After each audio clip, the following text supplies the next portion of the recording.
Doctor Yunus on fire, মানে এই অন্তর্বর্তী সরকার ফায়ারে আছে। গত 24 ঘন্টায় বাংলাদেশের রাজনীতিতে ঐতিহাসিক ঘটনা ঘটে গেছে, অকল্পনীয় ঘটনা ঘটে গেছে, যেটা কেউ কল্পনা করতে পারেনি। এদিকে আজ আনুষ্ঠানিকভাবে বিদায় নিচ্ছেন ডক্টর ইউনূস সরকার। সেনা প্রধানের চক্রান্তে পড়ে নতুন পদক্ষেপ নিতে বাধ্য হয়েছেন। অন্যদিকে শেখ হাসিনার কপাল খুলে যায় দেশের এই নতুন পরিস্থিতি হওয়াতে। মাননীয় প্রধানমন্ত্রী শেখ হাসিনা দেশে আসবেন কিংবা চলে এসেছে, আমি পাগলের প্রলাপ বকতে পারি, এটা স্বাভাবিক, কিন্তু মুজিব কন্যা শেখ হাসিনা পাগলের প্রলাপ বকার মতো মহিলা না। গতকাল বিএনপির এক সাবেক মন্ত্রীর ছেলে আওয়ামী লীগে যোগদান করেছে।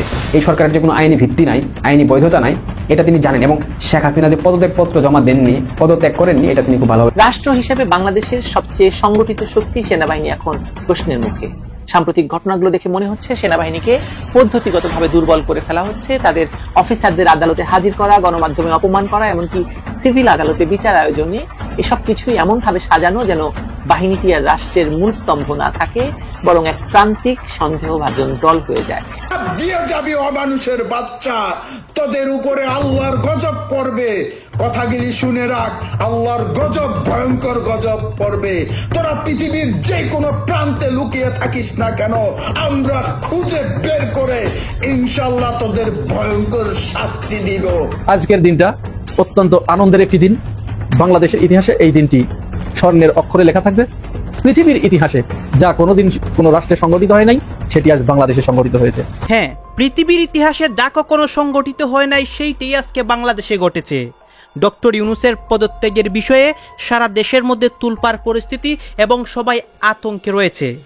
দর্শক শ্রোতা, ডক্টর ইউনূসের বাসভবন যমুনা, সেইখানে গত 2 দিন যাবৎ একের পর এক বৈঠক হচ্ছিল বিভিন্ন রাজনৈতিক দলের সাথে এবং বিভিন্ন উপদেষ্টা সমন্বয়ক তাদের সাথে। এখন আমরা কি দেখতে পাচ্ছি, আনুষ্ঠানিকভাবে একটি ঘোষণা আসে এবং দেশের নতুন পরিস্থিতি হয়। আপনারা সম্পূর্ণ ভিডিও দেখবেন ডক্টর ইউনূস কি পদক্ষেপ নিচ্ছেন এবং এই বিষয়গুলোকে কেন্দ্র করে আওয়ামী লীগ কর্মীরা যে বিজয় মিছিল করে বা শেখ হাসিনার কপাল খুলে, এইসব দেখতে পারবেন। আসুন আপনার কথা বাড়াচ্ছি না, আমরা সরাসরি ভিডিওর মূল আলোচনায় চলে যাচ্ছি। ডক্টর ইউনূস অন ফায়ার, মানে এই অন্তর্বর্তী সরকার ফায়ারে আছে। আমার পেটের ভিতর লিভারে হালকা ফায়ার হয়, সেখানে ওষুধটা খাইলাম। যাই হোক, মাঝে মাঝে ভিডিও বানাইতে বানাইতে একটু খাওয়া দাওয়া ভালোই লাগে, নাকি বলেন? একটু পানিও খাই, ডান হাতে খাচ্ছি ভাইয়া। মানবাধিকার সংগঠনগুলো নানান ধরনের অ্যাক্টিভিটিস চালায় বিশ্বজুড়ে। যেমন ধরুন, আওয়ামী লীগ সরকারের আমলে এই ডক্টর ইউনূস সহ বিএনপি নেতাকর্মীদের রাজনৈতিক সমাবেশ করতে দেওয়া, নির্বিচারে গ্রেপ্তার না করা, এমনকি যে গণজমায়েত আছে, মিটিং মিছিল সভা সমাবেশ, এগুলো করার জন্য সরকারকে প্রতিনিয়ত চাপ দিয়েছে। তো Sheikh Hasina, the iron lady, তিনিও আয়রন হাতে সেগুলাকে পাত্তা দেন নাই। আর হিউম্যান রাইটস সহ বিভিন্ন সংস্থার কারণে তৎকালীন প্রেক্ষাপটে বাংলাদেশ র্যাবকে স্যাংশন দেওয়া হয়েছিল। র্যাবের কয়েকজন ঊর্ধ্বতন কর্মকর্তাকে, খেয়াল আছে নিশ্চয়ই, মার্কিন যুক্তরাষ্ট্র থেকে এই স্যাংশন আসছিল। তো বর্তমান যে সরকার আছেন, শান্তিতে নোবেলপ্রাপ্ত ডক্টর মোহাম্মদ ইউনূসের সরকার, ওনাকেও গেল 2 দিন আগে যুক্তরাষ্ট্রভিত্তিক মানবাধিকার সংস্থা হিউম্যান রাইটস ওয়াচ সহ আরো 5টা সংগঠন তারা একটা চিঠি পাঠিয়েছিলেন। প্রিয় ইউনূস হিসাবে তারা আবার ডক্টর মেনশন করে না, আমরা বাংলাদেশিরা ডক্টর মেনশন করি। তো লম্বা চূড়া একটা চিঠি পাঠিয়েছে, বিচারের নিশ্চিত এগুলো যেন থ্যাংক ইউ দিলেও সাধারণভাবে আওয়ামী লীগের নেতাকর্মীদের যে রাজনৈতিক অধিকার, সেটা যেন বলবৎ রাখে। তবে যেহেতু দেশে, বাংলাদেশে এই মুহূর্তে রাজনীতিতে আওয়ামী লীগের কার্যক্রমে নিষেধাজ্ঞা আছে, সরকার ওটাকে ডিফেন্ড করছে। অপরদিকে যে গ্রেপ্তারগুলো হচ্ছে, সবগুলো গ্রেপ্তার যেন নির্দ্বিধায় দল করার কারণেই যেন গ্রেপ্তার না হয়, এগুলোর ব্যাপারেও নির্দেশ দিয়েছিলেন বা আহ্বান জানিয়েছিলেন। কিন্তু doctor Mohammad Yunus international player, internationally তিনি খেলেন, তিনি বোঝেন এদেরকে কিভাবে কুপকাত করতে হয়। গতকালকে মানবাধিকার সংগঠনগুলোর যে আহ্বান, সেই আহ্বানে তারা যা যা বলছে, সরকার বলছে সবকিছু সরকারের পক্ষে মেনে নেওয়া কখনোই সম্ভব নয়। আর এই বক্তব্যকে দিয়েছেন সরকারের পক্ষে সরকারের পররাষ্ট্র উপদেষ্টা মোহাম্মদ তৌহিদ হোসেন। তিনি বলছেন যে প্রধান উপদেষ্টা ডক্টর মোহাম্মদ ইউনূসের কাছে যুক্তরাষ্ট্রভিত্তিক হিউম্যান রাইটস ওয়াচ সহ যে সংগঠনগুলোর চিঠি দিয়েছে, তার প্রতিক্রিয়ায় প্রত্যেকে নিজ নিজ কাজ করবে, আমরা এটাই মনে করি। এই কথার অর্থ কি, যে মানবাধিকার সংগঠনগুলো তারা তাদের কাজ করবে, আর আমরা সরকারের পরিচালক হিসাবে সরকার সরকারের কাজ করবে। সরকারের পক্ষে তাদের সবকিছু কখনোই মেনে নেওয়া সম্ভব না। অবশ্যই যখন কোনো মানবাধিকার নিয়ে উদ্বেগ আসে, সেটাকে আমরা বিবেচনায় নেই এবং সরকারের পক্ষে যতটুকু সম্ভব সেটা করা হয়। সবার দৃষ্টিভঙ্গি এক না, প্রত্যেকে তাদের নিজেদের দৃষ্টিভঙ্গি থেকে কথাবার্তা বলেন এবং সরকারকে অনেক কিছু বিবেচনা নিয়ে কাজ করতে হয়। আমার মনে হয় আমরা এটাকে এভাবেই দেখব, যে সরকার সরকারের মতো কাজ করছে। চিঠির বিষয়ে সরকারি প্রতিক্রিয়া, বক্তব্য বলা হচ্ছে, যদি তাদের কোনো একটা বিষয় নিয়ে আপত্তি থাকে অথবা তারা কোনো বিশেষ বিষয়ে আমাদের কাছ থেকে উত্তর চান, সেটা অবশ্যই জানাবো। তো আওয়ামী লীগের ব্যাপারে সরকারের যে জায়গাটাতে ডিফেন্ডিং পজিশন সেটা হচ্ছে যে যেহেতু আওয়ামী লীগের বিচার চলছে, ওই মানবাধিকার সংস্থাগুলো কিন্তু বিচারের প্রক্রিয়াকে বা আন্তর্জাতিক অপরাধ ট্রাইব্যুনালকে বা বিভিন্ন যেটা হচ্ছে এগুলাকে কিন্তু সাধুবাদ জানিয়েছেন। তবে এটা বলছেন যে বিরোধী মত প্রকাশের স্বাধীনতা থাকতে হবে। এখন বিরোধী মত প্রকাশ বলতে শুধুমাত্র কিন্তু আওয়ামী লীগ না, এই মুহূর্তে সরকারের বিপরীতে বিএনপি আছে, জামাত আছে, এনসিপি আছে, তারাও করছে। তবে আওয়ামী লীগের ব্যাপারে যেটা জানাইছিল যে কার্যক্রমের যে নিষেধাজ্ঞা সেটাকে যেন প্রত্যাহার করে নিয়ে একটা গণতান্ত্রিক পরিবেশ তিনি উপহার দেন। কিন্তু সরকারের পয়েন্ট অফ ডিফারেন্স হচ্ছে যে এদের বিচার চলমান, আর বিচার যখন শেষ হয়ে যাবে তাদের কার্যক্রমের উপর নিষেধাজ্ঞা অটোমেটিক উঠে যাবে, কারণ যেই নিষেধাজ্ঞাটা আসছে এটা বিচার চলাকালীন, এরপরে কার্যক্রম উঠে গেলে তারা কার্যক্রম করতে পারবে। সো সরকার মনে করছে এই মুহূর্তে যে তারা মানবাধিকার লঙ্ঘন করছে না। ডক্টর মোহাম্মদ ইউনূস সাহেবকে অনেকে বলেন তিনি রাজনীতি বোঝেন না, এটা হচ্ছে ডিপ্লোম্যাটিক ল্যাঙ্গুয়েজ, যে ভাই তারার কাজ কি মানবাধিকার নিয়ে কথা বলা, তারা বলবে। আবার এই মানবাধিকার সংগঠন নিয়ে অনেকে পাত্তাও দেয় না যে ইসরায়েল ইস্যুতে এই মানবাধিকার সংগঠনগুলো এতটা কথা বলে না যতটা অন্যান্য দেশের ইস্যুতে বলে। তো আওয়ামী লীগ সরকার কিন্তু এই মানবাধিকার সংগঠনগুলোকে এভাবে সাইজ করতেন, পাত্তা দেন নাই। ডক্টর মোহাম্মদ ইউনূসের জন্য সারা পৃথিবী থেকে বিশ্ববরণ্য ব্যক্তিরা শত শত চিঠি দিছে। রাষ্ট্র হিসেবে বাংলাদেশের সবচেয়ে সংগঠিত শক্তি সেনাবাহিনী এখন প্রশ্নের মুখে। সাম্প্রতিক ঘটনাগুলো দেখে মনে হচ্ছে সেনাবাহিনীকে পদ্ধতিগতভাবে দুর্বল করে ফেলা হচ্ছে, তাদের অফিসারদের আদালতে হাজির করা, গণমাধ্যমে অপমান করা, এমনকি সিভিল আদালতে বিচার আয়োজনে, এসব কিছুই এমন ভাবে সাজানো যেন বাহিনীটি আর রাষ্ট্রের মূল স্তম্ভ না থাকে, বরং এক প্রান্তিক সন্দেহভাজন দল হয়ে যায়। এতে কেবল বাহিনীর মর্যাদা নষ্ট হচ্ছে না, রাষ্ট্রের সার্বভৌমত্ব, অস্তিত্ব হুমকির মুখে পড়ছে। চলুন বিস্তারিত কথা বলি এটা নিয়ে।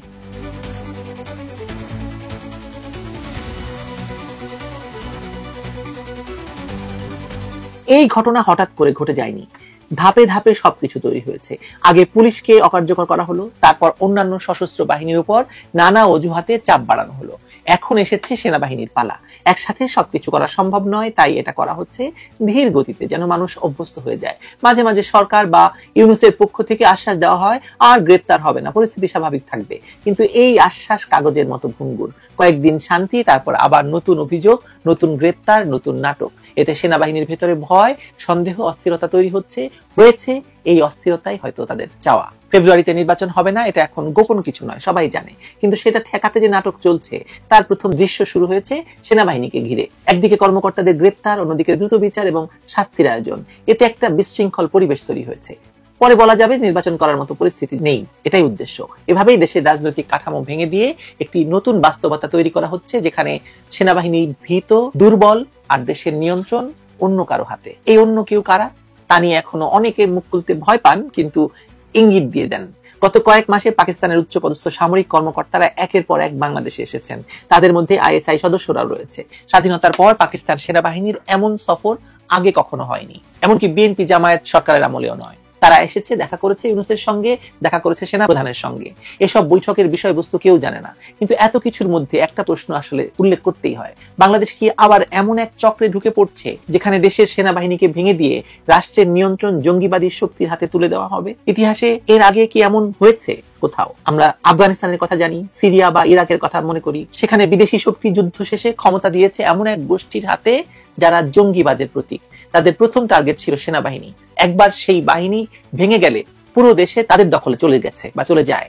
বাংলাদেশে এখন যে প্রক্রিয়া চলছে তা ভয়ঙ্কর ভাবে সেই কৌশলের মতো, ইরাকের মতো, সিরিয়ার মতো, আফগানিস্তানের মতো সেনাবাহিনীকে সরিয়ে দিয়ে একটা মিলিশিয়া বাহিনীর হাতে ক্ষমতা তুলে দেওয়া। আগে পুলিশের বিশ্বাসযোগ্যতা ধ্বংস করা হয়েছে, তারপর সেনাবাহিনীর শৃঙ্খলা ভাঙা হয়েছে, শেষে দেশের নিয়ন্ত্রণ অচেনা শক্তির হাতে তুলে দেওয়ার প্রক্রিয়াও শুরু হয়ে গেছে। একটি বাহিনীর শক্তি তার অস্ত্রে নয়, তার শৃঙ্খলায়। আজ সেই শৃঙ্খলার উপর হাত দেওয়া হয়েছে। সেনা কর্মকর্তাদের নিয়ে প্রকাশ্যে অপমান করা হচ্ছে, সামাজিক মাধ্যমে তাদেরকে ব্যঙ্গ করা হচ্ছে, সেনাপ্রধানকে হুমকি দেওয়া হচ্ছে, অফিসারদের তুইতকারি করে হেয় করা হচ্ছে। এসব দেখে বাহিনীর ভেতর মনোবল নষ্ট হচ্ছে, বিভাজন তৈরি হচ্ছে। এই বিভাজনই সবচেয়ে বড় ভয়ঙ্কর, কারণ শত্রু যদি বাহিনীর বাইরে থাকে তাকে মোকাবেলা করা যায়, কিন্তু শত্রু যদি বাহিনীর ভেতর ঢুকে পড়ে তখন প্রতিরোধ অসম্ভব হয়ে পড়ে। যে কর্মকর্তাদের বিরুদ্ধে অভিযোগ আনা হয়েছে তাদের বিচার হওয়া উচিত, কিন্তু সেটা হতে হবে সামরিক আদালতে। সামরিক বাহিনীর নিজস্ব আইন আছে, সেটা অনুসারে দেশদ্রোহ, রাষ্ট্রবিরোধী কর্মকাণ্ড কিংবা সেনা শৃঙ্খলা ভঙ্গের মতো অপরাধের বিচার হয়। কিন্তু 1975 সাল থেকে 1980 সাল পর্যন্ত এমন শত শত বিচার হয়েছে। তখনকার সরকারগুলো সামরিক আইনের মাধ্যমে সেটা করেছে। আজ হঠাৎ কেন বেসামরিক আদালতের আশ্রয় নিতে হবে? গত 24 ঘন্টায় বাংলাদেশের রাজনীতিতে ঐতিহাসিক ঘটনা ঘটে গেছে, অকল্পনীয় ঘটনা ঘটে গেছে, যেটা কেউ কল্পনা করতে পারেনি। এখন সেটা বাস্তব হচ্ছে। পরপর দুইটা ঘটনা। ক্রেডিট ডক্টর ইউনূস এবং অ্যাডভোকেট তাজুল ইসলামদের, not BNP, Jamaat or NCP. হ্যাঁ, এনসিপির কিছুটা ক্রেডিট আছে, এটা আমি স্বীকার করবো। আমরা নিরপেক্ষ বিশ্লেষণ করি। জামাতের পক্ষে যেসব কথা যায় ওটাও নিরপেক্ষতা থেকে। আপনি হকের পক্ষে থাকলে আপনার মোস্ট অফ দেম কথা এখন জামাতের পক্ষে যাবে। এই যে জামাতের যে দুর্বলতা, সেনাবাহিনীর বিরুদ্ধে, সেনাবাহিনীর অপকর্মের বিরুদ্ধে, সেনাবাহিনীর বিরুদ্ধে কেউ নয়, বলতে পারে না, চুপচাপ থাকে। যার ফলে জামাতের যেটা হবে যে জনগণের ভোটে ক্ষমতা আসবে, সেনাবাহিনীর মাধ্যমে ক্ষমতা ছাড়তে হবে। আমরা এই জামাতের দুর্বলতা সমালোচনা করি। তো দর্শক, কি দুইটা ঘটনা যেটা যুগান্তকারী, ঐতিহাসিক, অকল্পনীয়। বাংলাদেশের মাটিতে হাসিনার ফাঁসির রায় হবে এবং হাসিনা যদি কোনোভাবে বাংলাদেশে আসে এবং যেখানে আসে সেখান থেকে ধরে আনার একটা চেষ্টা হবে এবং এনে হাসিনাকে ফাঁসি দেওয়ার একটা আকাঙ্ক্ষা, এটা বাংলাদেশে হবে। মিনিমাম বাংলাদেশে হাসিনার ফাঁসির রায় হবে। কেউ কল্পনা করেছেন? হাসিনা জীবনে স্বপ্নে ভেবেছে? জামাত নেতাদের যখন হাসিনা ফাঁসি দিয়েছে তখন জামাতের জনশক্তিদের প্রত্যাশা ছিল, আল্লাহ, দুনিয়ায় তো কিছু হবে না, আখেরাতে যেন হাসিনার বিচার হয়। কিন্তু না, সেই দুনিয়ায় হাসিনার ফাঁসির রায় হতে যাচ্ছে। খবর 13 নভেম্বর হাসিনার মামলার রায়। কি রায়? আপনি চোখ বুজে ধরে নিতে পারেন ফাঁসির রায়, কারণ হাসিনা যা করেছে তার শাস্তি ফাঁসি ছাড়া আর কিছু হতে পারে না। হাসিনার রায়ের দিন আসবে, এটা আমরা বাংলাদেশের মাটিতে দেখব। কল্পনা করেছেন? আজ থেকে 2 বছর আগেও আমরা বিদেশে পার্মানেন্টলি সেটেল হয়ে যাওয়ার রাস্তা খুঁজছি, অনেকে অ্যাসাইলামের কাগজপত্র রেডি করেছি, না আজ দেশে আর যাব না। কেউ কেউ রাজনীতি ছেড়ে ব্যবসা বাণিজ্য। কি করা যায়? জামাতের রাজনীতি, আওয়ামী লীগকে মেনে নিয়ে কিভাবে টিকে থাকা যায়? কিন্তু সব এলোমেলো। আল্লাহ রাব্বুল আলামিনের খাস রহমত। বিএনপির চিন্তা ভাবনা 41 সাল পর্যন্ত কিভাবে আন্দোলন বিক্রি করে নিজের ব্যবসা বাণিজ্য টেকানো যায়, ঢাকা ব্যাংক অমুক। কিন্তু না, সব হিসাব নিকাশ এলোমেলো। হাসিনার মামলার রায় 13 নভেম্বর। হাসিনা পালানোর পরও হাসিনার ফাঁসির রায় হবে, এটাও অনেকে কল্পনা করেন। যে কি হবে? হাসিনা তো ভারতে পালিয়ে গেছে, এসব বিচার টিচার এগুলো হবে না। কোন একটা নির্বাচিত সরকার ক্ষমতা আসবে, ওগুলো ধামাচাপা করে থাকবে। 15-20 বছর যাবত হাসিনার মামলা শুধু তারিখ পড়তে থাকবে, রায় আর হবে না। কিন্তু না, বিচার কার্য সম্পন্ন হয়েছে, 13 নভেম্বর রায় হবে। আর কিছুদিন, অল্প কিছুদিনের মধ্যে রায় দেখতে পাবেন। কি রায়? আমরা যারা আইন বুঝি, আইনের ছাত্র, ট্রাইব্যুনালের অভিযোগপত্র দেখেছি এবং যুক্তিতর্ক, ক্রস এক্সামিন বা এগুলো সব লাইভ দেখেছি, from the beginning to end নখদর্পণে আছে। আইনের ছাত্র হিসেবে বলতে পারি, এর নিশ্চিত রায়, নিশ্চিত শাস্তি শেখ হাসিনা সহ আর অনেকের ফাঁসি, death penalty, hanging until death, এর কোনো বিকল্প নেই। এই একটা ঘটনা। এর ঠিক 24 ঘন্টা আগে কি হয়েছে? সেনাবাহিনীর সার্ভিং অফিসার্স যারা গুম খুনের সাথে জড়িত, অভিযুক্ত, তাদেরকে কোর্টে প্রডিউস করা হয়েছে, তাদের বিচার শুরু হয়েছে। এটা তারাও কল্পনা করেনি। যে দেখেন, আওয়ামী লীগের লোকজন, বিভিন্ন সচিব। অংশগ্রহণমূলক নির্বাচনের বিষয়ে দেশি বিদেশি চাপ, সেনা কর্মকর্তাদের আদালতে হাজির, রাজপথে আবারও আওয়ামী লীগের বড় শোডাউনের মধ্যে যমুনায় ফের শুরু হয়েছে সংলাপের নাটক। সেই সংলাপে বেঁধেছে নতুন গন্ডগোল। প্রথম দিনের আলোচনা শেষে বিএনপি নেতাদের কণ্ঠে বেজেছে সরকার নিরপেক্ষতা নিয়ে সংশয়ের সুর। আর পরদিন জামাত এবং কিংস পার্টি এনসিপি নেতারা যে দাবি তুলেছেন তাতে নির্বাচন তো দূরের কথা, বিপ্লবী সরকার গঠনের আহ্বান স্পষ্ট হয়েছে। দল দুটির দাবি অনুসারে জুলাই সনদ বাস্তবায়নের বিষয়ে সাংবিধানিক আদেশ জারি করতে হবে। সেই আদেশ আবার রাষ্ট্রপতি করতে পারবেন না, সংবিধানের বাইরে গিয়ে এটি জারি করবেন প্রধান উপদেষ্টা। অর্থাৎ সংবিধান রক্ষার শপথ নিয়ে 14 মাস ক্ষমতার মসনদে বসার পর এখন রাষ্ট্রপতি এবং সংবিধান ছুঁড়ে ফেলার দাবি তোলা হচ্ছে নতুন করে। এটি করতে গেলে ডক্টর ইউনূসই হবেন সর্বময় ক্ষমতার অধিকারী।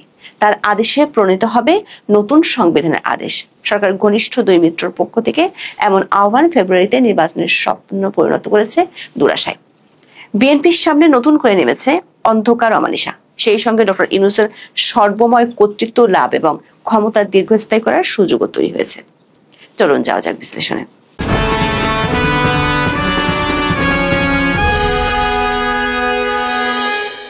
রাজনীতিতে সংকট দেখা দিলেই মিত্র রাজনৈতিক দলগুলোকে যমুনায় ডেকে পাঠানোর রেওয়াজ চালু করেছেন প্রধান উপদেষ্টা ডক্টর মোহাম্মদ ইউনূস। প্রতিবারই সেই বৈঠক হয় 2 ধাপে। প্রথম দিন প্রধান উপদেষ্টার সঙ্গ দেন বিএনপি, জামাত ও কিংস পার্টি এনসিপি কে। এর পরের দিন সান্নিধ্য পান অন্য দলের নেতারা। তবে হঠাৎ করে এবার ঘটল ব্যতিক্রম। আকস্মিকভাবে 21 অক্টোবর সন্ধ্যায় কেবল বিএনপি নেতাদের সঙ্গে বৈঠক করলেন ডক্টর ইউনূস। পরদিন যমুনায় আলাদা বৈঠক হয় এনসিপি এবং জামাতের সঙ্গে। বিভিন্ন সূত্র বলছে বিএনপির চাহিদা মেনে। দর্শক, আপনারা তো দেখলেন এখানে কি কথা হচ্ছে। অনেকেই কিন্তু অনেক কথা বলতেছে, অনেকে আলোচনা করতেছে, অনেকে সমালোচনা করতেছে দেশের বিভিন্ন অবস্থা এবং পরিস্থিতি নিয়ে। বিশেষ করে এখানে দেশের রাজনৈতিক প্রেক্ষাপট নিয়ে কথা হয়, আরো অনেক বিষয় নিয়ে কথা হয়। গাইজ, এই বিষয়গুলো নিয়ে আপনাদের মন্তব্য কি? অবশ্যই আপনারা আপনাদের মন্তব্যটা আমাদের কমেন্ট বক্সে লিখে যাবেন। আর তখন আপনাদেরকে আমরা যা কিছু দেখিয়েছি সবকিছু আমরা সোশ্যাল মিডিয়া থেকে সংগ্রহ করেছি। এইখানে আমাদের নিজস্ব কোনো মন্তব্য নেই বা নিজস্ব কোনো সিদ্ধান্ত নেই। সর্বশেষ আপনাদের কাছে আমাদেরকে রিকোয়েস্ট থাকবে, আপনারা আমাদের চ্যানেলে নতুন দর্শক হয়ে থাকলে চ্যানেলটি সাবস্ক্রাইব করবেন এবং পাশে থাকা বেল বাটনটি বাজাবেন, যাতে করে নেক্সট ভিডিওটা সবার আগে আপনাদের কাছে পৌঁছে যায়। ধন্যবাদ।